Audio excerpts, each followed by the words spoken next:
Assalamualaikum warahmatullahi wabarakatuh. Selamat datang di Misteri Malam, tempat di mana kisah-kisah menyeramkan dan pengalaman horor mengisi setiap sudut malam Anda.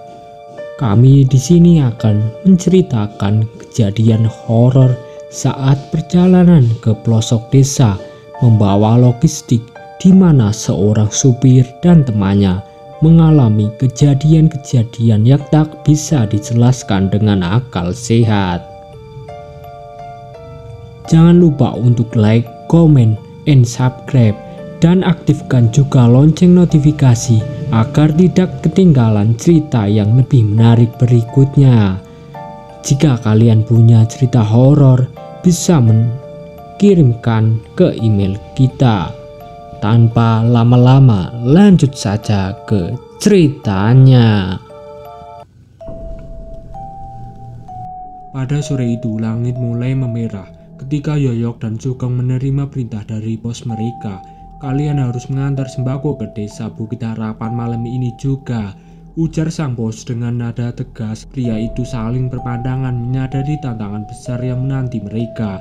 Yoyok yang berusia 35 tahun dengan tubuh kekar dan wajah bersahabat mengangguk menatap. Sugeng rekannya yang lebih muda dan bertubuh ramping tersenyum tipis. Keduanya dikenal sebagai pekerja yang rajin dan dapat diandalkan di perusahaan logistik tempat mereka bekerja. Tanpa membuang waktu, mereka mulai memuat truk dengan berbagai jenis sembako. Ada beras, minyak goreng, gula, dan kebutuhan pokok lainnya. Matahari mulai tenggelam ketika mereka akhirnya berangkat meninggalkan kota yang menyalakan lampu-lampunya. Perjalanan mereka dimulai dengan melintasi jalanan yang masih ramai. Namun seiring berjalannya waktu, pemandangan perkotaan mulai berganti dengan pepohonan yang rapat.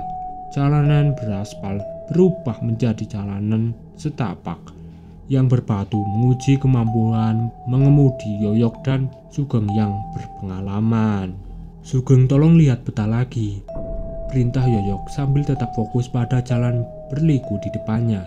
Sugeng mengangguk, menyalakan senter ponselnya untuk memeriksa peta usang yang mereka bawa. Kegelapan hutan yang pekat hanya ditembus oleh cahaya lampu truk. Sesekali mereka mendengar suara-suara misterius dari kejauhan, mungkin binatang malam yang terganggu oleh kehadiran mereka. Sugeng yang awalnya bersemangat mulai merasa gelisah. "Yok, kamu yakin ini jalan yang benar?"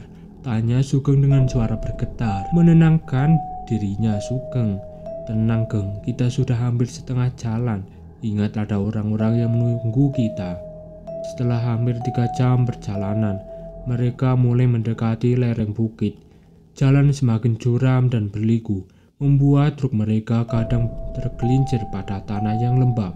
Namun dengan keterampilan Yoyok dan bantuan Sugeng yang mengarahkan untuk posisi truknya, akhirnya setelah 4 jam perjalanan yang melelahkan, mereka melihat cahaya redup di kejauhan. Desa Bukit Harapan muncul di hadapan mereka, sekelompok rumah sederhana yang tersebar di lereng bukit. Kedatangan mereka disambut oleh kepala desa dan beberapa penduduk yang telah menunggu dengan cemas. Wajah-wajah lelah namun penuh syukur menyambut Yoyok dan Sugeng saat mereka mulai menurunkan muatan. "Terima kasih banyak Pak," ucap sang kepala desa dengan mata berkaca-kaca. "Persediaan kami sudah hampir habis. Kalian seperti malaikat penolong kami." Yoyok dan Sugeng saling melempar senyum. Kelelahan mereka terbayar oleh rasa puas setelah membantu sesama. Mereka membantu penduduk desa membagikan sembako, mendengarkan cerita-cerita tentang kesulitan hidup di desa terpencil ini. Sejak hari itu, Yoyok dan Sugeng selalu bersemangat setiap kali ditugaskan ke desa Bukit Harapan. Bagi mereka, perjalanan panjang dan melelahkan itu bukan lagi beban, melainkan kesempatan untuk membawa harapan, bantuan lagi mereka yang membutuhkan. Setelah selesai membagikan sembako, Yoyok dan Sugeng bersiap untuk pulang. Matahari sudah lama tenggelam dan kegelapan malam menyelimuti desa. Saat mereka mengecek truk, beberapa warga desa menghampiri dengan raut wajah cemas. "Pak Yoyok, Pak Sugeng, Sebaiknya kalian menginap saja malam ini, ujar Mbah Karso. Sesepuh desa yang dihormat, ada apa Mbah? Kami harus segera kembali ke kota. Mbah Karso melirik ke arah hutan yang gelap gulita. Ini malam Jumat Kliwon. Nah, di hutan sana banyak penunggunya. Bahaya kalau nekat pulang sekarang. Sugeng yang memang mudah takut menelan ludah. Yuk, mungkin sebaiknya kita mendengarkan saran Mbah Karso. Namun Yoyok dengan sifatnya yang rasional hanya tersenyum. Itu hanya takayul geng. Lagi pula besok Jumat kita libur, tidak ada pengiriman. Lebih baik kita pulang sekarang supaya bisa beristirahat di rumah. Beberapa warga lainnya ikut menimpali, memperingatkan tentang berbagai kejadian aneh yang sering terjadi di malam Jumat Kliwon. Namun Yoyok tetap pada pendiriannya. Ia mengajak Sugeng untuk segera berangkat. Maaf Mbah, warga semuanya, kami harus pulang. Terima kasih atas kekhawatirannya, ucap Yoyok sopan namun tegas. Dengan berat hati, Sugeng naik ke dalam truk, wajahnya pucat. Jelas terlihat bahwa ia ingin mengikuti saran warga desa. Mbah Karso menghela nafas panjang. Baiklah kalau kalian mau memaksa. Tapi ingat jangan berhenti di tengah hutan apapun yang terjadi. Dan jangan menoleh ke belakang jika mendengar suara-suara aneh. Truk pun mulai bergerak meninggalkan desa yang kini diselimuti oleh kabut tipis. Lampu-lampu rumah penduduk perlahan menghilang dari pandangan mereka, digantikan oleh kegelapan hutan yang pekat. Sepanjang perjalanan, Sugeng terus-menerus mencoba doa. Yoyok meski mencoba untuk tetap tenang, mulai merasakan hawa yang berbeda. Hutan terasa lebih sunyi dari biasanya, seolah-olah seluruh makhluk di dalamnya menahan nafas. Yuk, aku merasa kita diawasi, bisik Sugeng tiba-tiba. Matanya liar memandang keluar jendela. Yoyok mencoba tertawa, namun tawanya terdengar hambar. Kamu kebanyakan dengar cerita tadi. Tenanglah, sebentar lagi kita sampai di jalan raya kok. Memakan waktu 4 jam itu terasa lebih panjang malam itu.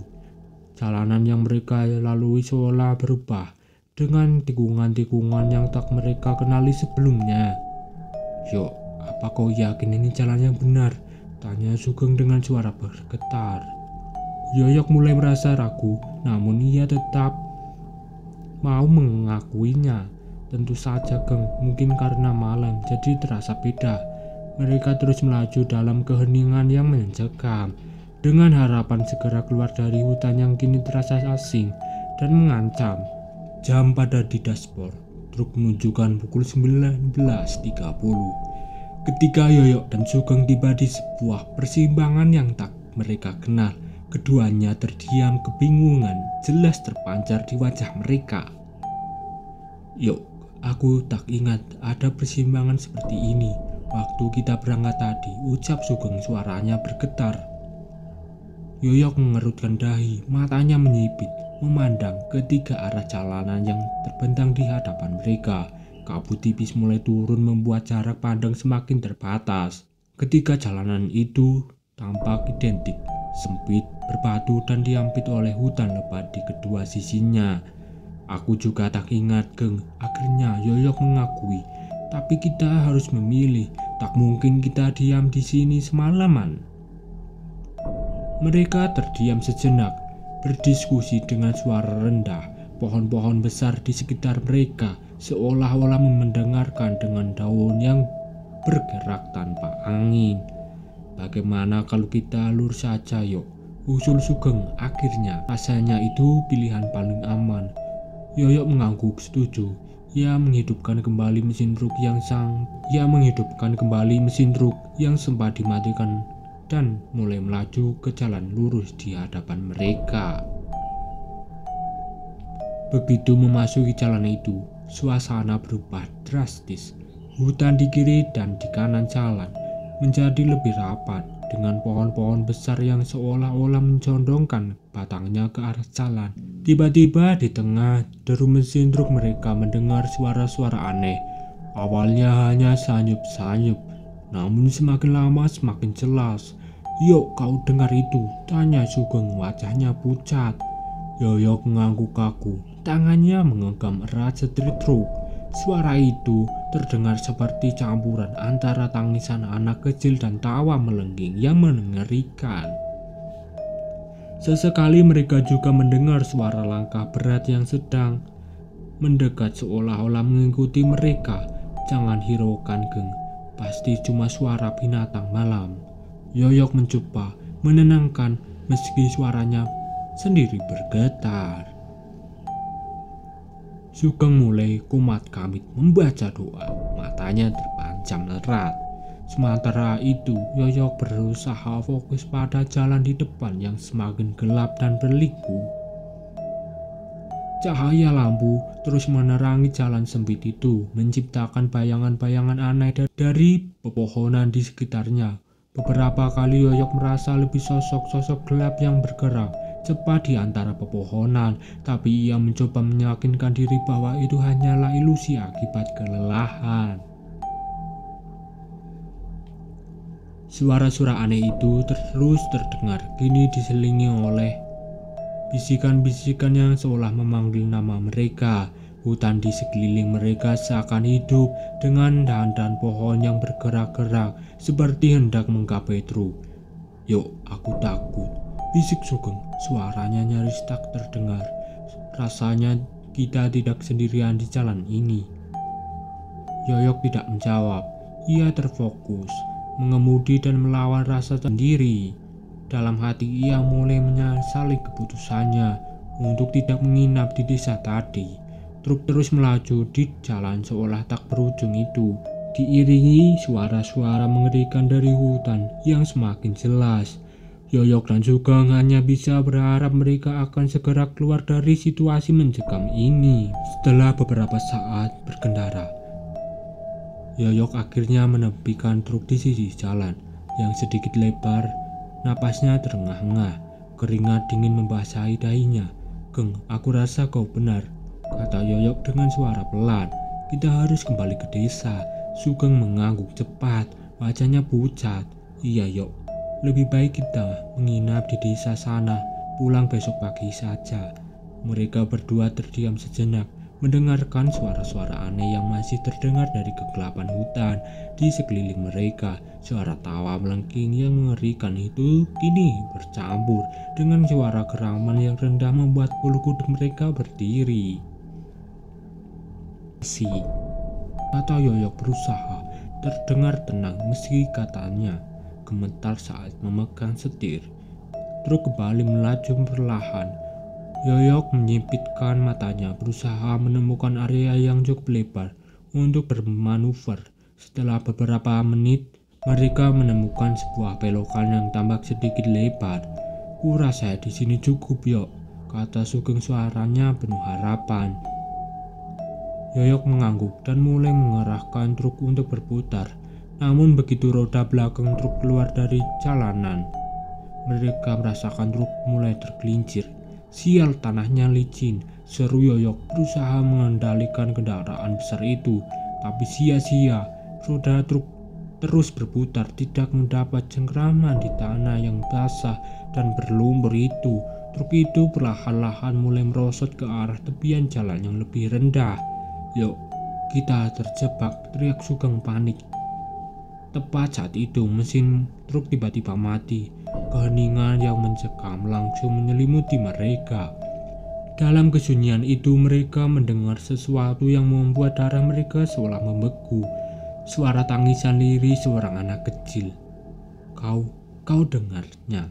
"Geng," bisik Yoyok, suaranya bergetar. Sugeng hanya bisa mengangguk, matanya terbelalak ketakutan.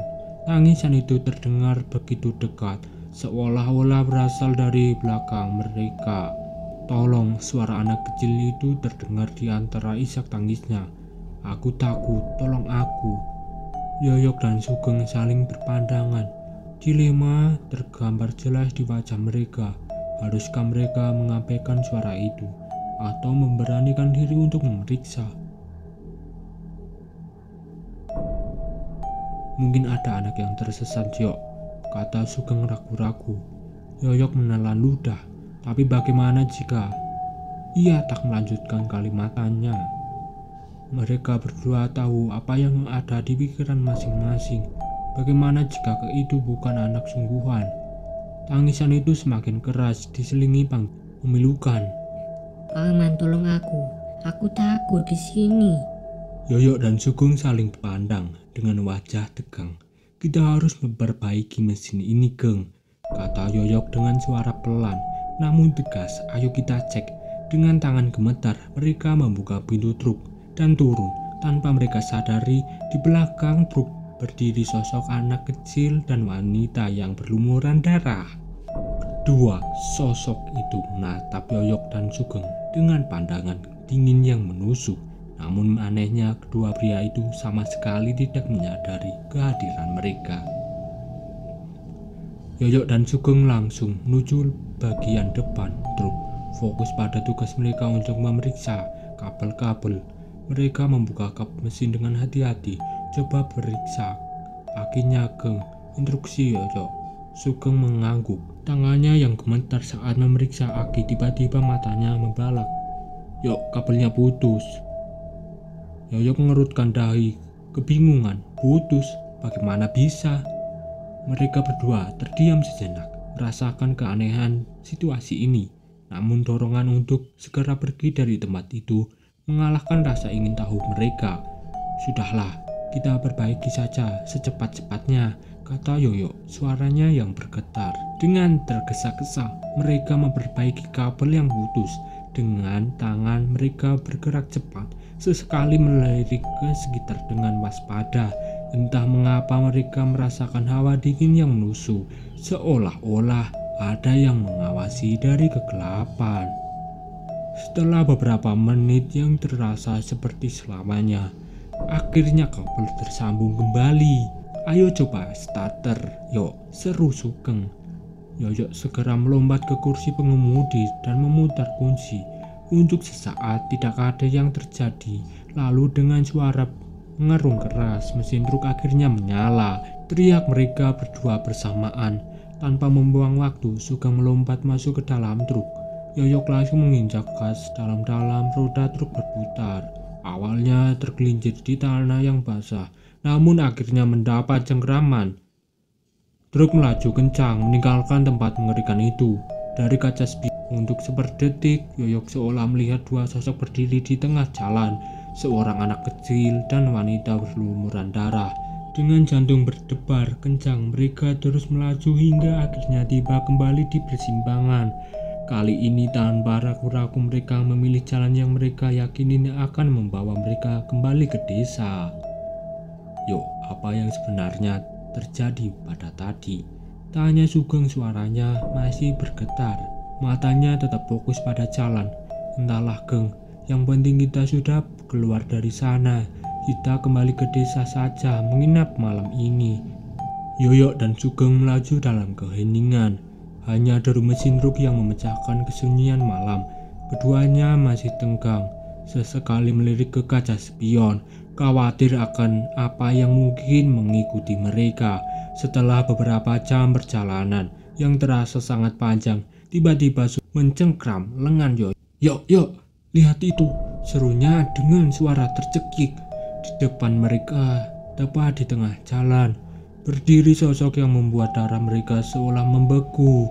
Seorang wanita dengan rambut panjang kusut menutupi wajahnya, berdiri membelakangi mereka. Gaun putih compang-camping dan berlumuran noda merah gelap. Perlahan sosok itu mulai berbalik. Tepat saat truk hampir berhenti, wajahnya wanita itu terlihat pucat, dengan mata hitam kosong dan mulut menganga lebar yang tidak wajar. Sosok itu melayang ke arah truk dengan kecepatan mengerikan. Gas yuk, gas yuk, teriak Sugeng panik.